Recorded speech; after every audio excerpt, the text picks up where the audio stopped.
Millionaire offer. এখন ওয়ালটনের TV, fridge, AC. চিত্রনায়িকা অপু বিশ্বাস প্রতিদিনের মতোই অবাক করার জন্য ভক্তবিন্দুদেরকে সুখবর দিলেন। প্রায় দীর্ঘদিন ধরেই নায়িকা পরীমণি ওয়ালটন কোম্পানির শুভেচ্ছা বিনিময়ের জন্য কাজ করেছেন।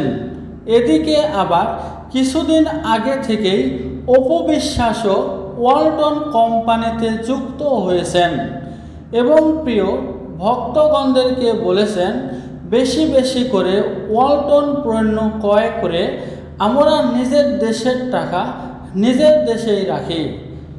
এর আগে এই নায়িকার বিদেশি কয়েকটি কোম্পানির সাথে চুক্তিবদ্ধ হয়েছিল বিজ্ঞাপন করার জন্য, কিন্তু অপু বিশ্বাস কখনোই চুক্তিবদ্ধতে রাজি হননি, কারণ নিজের দেশের চাহিদা অনেক। আবার এত চাহিদা থাকার সত্ত্বেও কাজ করে শেষ করতে পারে না এই নায়িকা। তাছাড়া কোটি কোটি টাকার নিশ্চিত উপহার তো থাকছেই।